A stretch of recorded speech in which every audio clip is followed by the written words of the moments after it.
የተወደዳችሁ የእግዚአብሔር ቤተሰቦች በአገር ውስጥና ከአገር ውጭ የምትገኙ በያላችሁበት ዓለም ዳርቻ ሁሉ የእግዚአብሔር ሰላምና ጸጋ ይብዛላችሁ።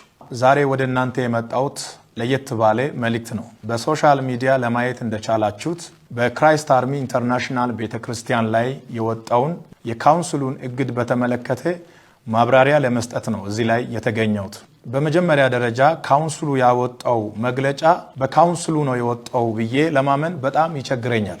እንደዚህ ለማለት የቻልኩበት ዋናው ምክንያት ካውንስሉ ራሱን የቻለ ትልቅ ተቋም ስለሆነ ከላይ እስከ ታች የተዘረጋ አሰራር ስላለው በአንድ ጉዳይ ላይ መግለጫ ከማውጣቱ በፊት ተቋሙን በተመለከተ ያንን ተቋም የሚመራውን ሰው በደብዳቤ ጠርቶ ማነጋገር እንደሚገባ የሚያሳዩ ነገሮች ስላሉ ይሄ ደግሞ በእኔ ላይ ወይም ደግሞ እኔ በማገለግልበት ቤተክርስቲያን ላይ ስላልተደረገ በሶሻል ሚዲያ ላይ የተመለከታችሁትን የካውንስሉን መግለጫ ካውንስሉ እንዳወጣ የሚያስመስለው ከላይኛ ከታች የተጻፈው የካውንስሉ ስም እንጂ በውስጡ ላይ የተቀመጠው መልእክት የአንድ ግለሰብ መልእክትና አጀንዳ እንደሆነ ግልጽ ሊሆን ይገባል። ካውንስሉ ሲቋቋም የተቋቋመበት ዓላማ አለ።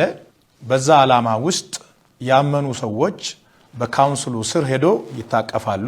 በካውንስሉ የሚሰጠውን አቅጣጫና አመራር ተከትሎ ቤተ እምነቶች ይሰራሉ። ካውንስሉ የተጣሰ ደንብ አለ ብሎ የሚያምን ከሆነ ያንን የጣሰውን ግለሰብ በደብዳቤ ጠርቶ መጠየቅ እንደሚገባ በካውንስሉ ሕገ ስርዓት ላይ የተቀመጠ ደንቡ ያስገድዳል።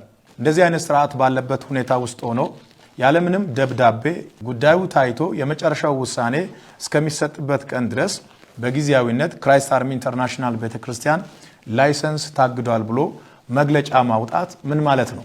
ይህንን መግለጫ ያወጣው ግለሰብ በካውንስሉ ውስጥ ቁጭ ብሎ የወንጌል አማኞችን አንድነትና ፍቅር ለማንሸራሸር የሚፈልግ ሌላ ዓላማና አጀንዳ ያለው ሰው መሆኑን አሁን በግልጽ ታውቋል። መግለጫውን ያወጣው ግለሰብ ብዬ የሚናገርበት ምክንያት የካውንስሉ አጀንዳ እንዳልሆነ ስለማውቅ። መግለጫ የሰጠው ግለሰብ በካውንስሉ ውስጥ የመጨረሻ ሰው አይደለም። የካውንስሉ ጠቅላይ ጻፊ አለ፣ እንደገና የካውንስሉ ፕሬዝዳንት አለ፣ ቀጥሎም ካውንስሉን የሚመሩ ሰዎች አሉ። በጉዳዩ ላይ ማብራሪያ መስጠት አስፈላጊ ስለሆነ ነው እየሰጠው ያለሁት እንጂ እኔ ወንጌል የሚሰብከው በካውንስሉ ላይሰንስ አይደለም። እኔ አጋንንት የማስወጣው በካውንስሉ ላይሰንስ አይደለም። እኔ ለበሽተኞች የሚጸልየው በካውንስሉ ላይሰንስ አይደለም። እኔ ካውንስሉን እንደ ካውንስል ሪስፔክት አደርጋለሁ። ካውንስሉ ሲቋቋም ከዜሮ ስንነሳ የነበርኩት ሰው ነኝ። ሌሎች በካውንስሉ ውስጥ ኃላፊነት ካላቸው ሰዎች ጋር አብረን ሄደን አይደለም እንዴ የካውንስሉን ቢሮ ያደራጀ ነው። ካውንስሉ ከሰማይ አይደለም የወረደው፣ በአንድነት ሆነን የመሰረትነው ነው እንጂ አንተ የመሰረትከው አይደለም። እኔ ራሴ ካውንስል ነኝ። እኔ በሌለውበት ራሱ መወሰን አትችልም።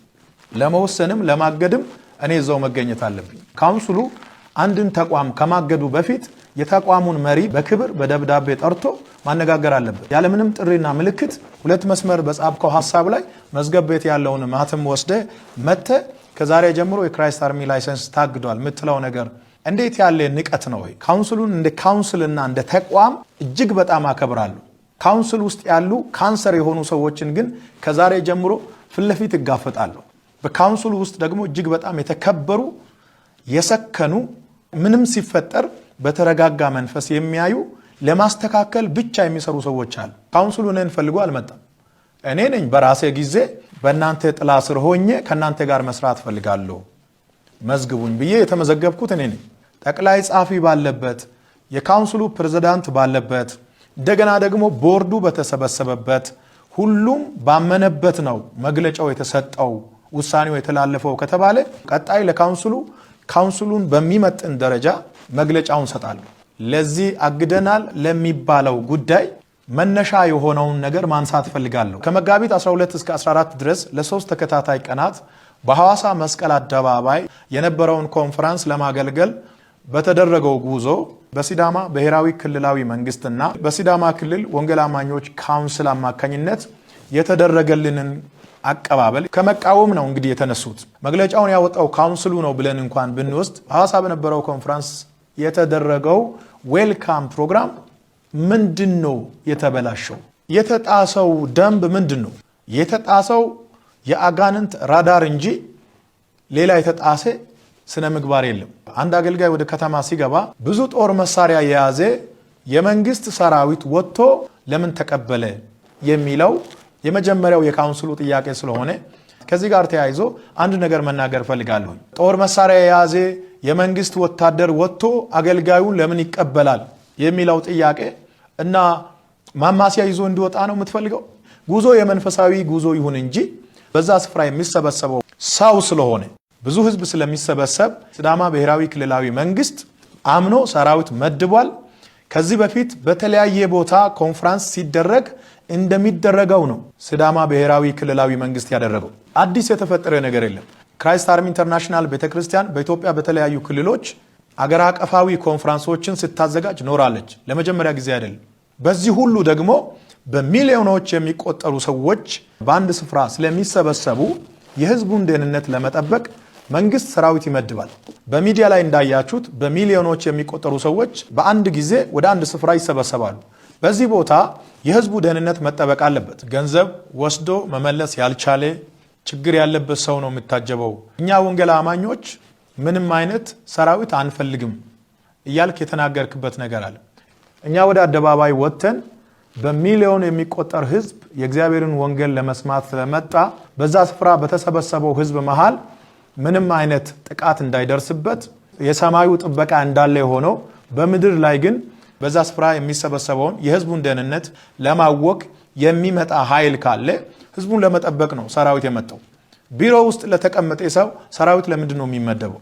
ሰራዊት መመደቡ ደግሞ እንደ ኃጢአት ለምን ታየ? ከሁለት ሳምንት በፊት በአዲስ አበባ መስቀል አደባባይ በነበረው ኮንፈረንስ በኢቲቪ እና በተለያዩ ሶሻል ሚዲያዎች ተዘግቦ ሰራዊት ወጥቶ መንገድ ሲዘጋ፣ ትራፊክ ፖሊስ ወጥቶ መንገድ ሲዘጋ በዛን ሰዓት ለምንድን ነው ልክ የሆነው? ካውንስሉ ባዘጋጀው በመስቀል አደባባዩ ኮንፈረንስ ሲያስተናግድ የነበረው እኮ አሸር ብቻ አይደለም። በሺዎች የሚቆጠር ሰራዊት በመስቀል አደባባዩ ፕሮግራም ተሰማርቶ እንደ አሸር እያስተናገደ ነበር።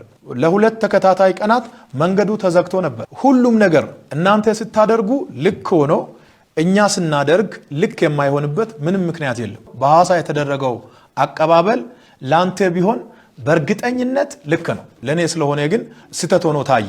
ታግዷል በመትለው በካውንስሉ ወረቀት ነው እንደ እኔ እየሰበኩ ያለው ምንድነው የሚታገደው? በዓለማት ሁሉ ላይ ተንቀሳቅሼ እንዲሰብክና እንዳገለግል የመጀመሪያው ላይሰንስ ከእግዚአብሔር ተሰጥቶኛል።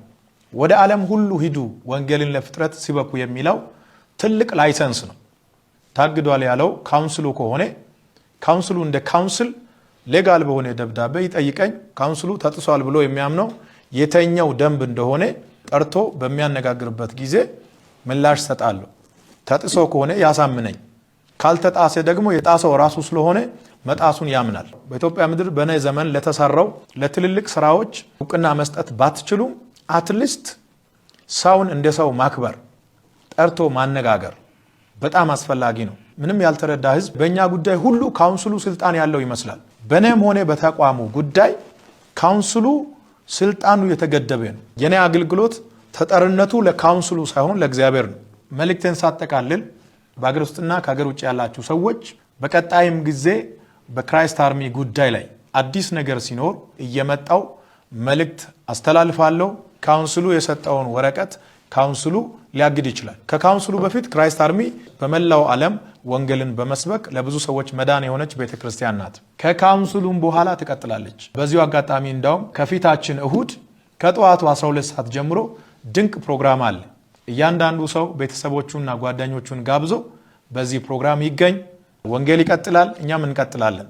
በሚቀጥለው ጊዜ እንገናኛለን።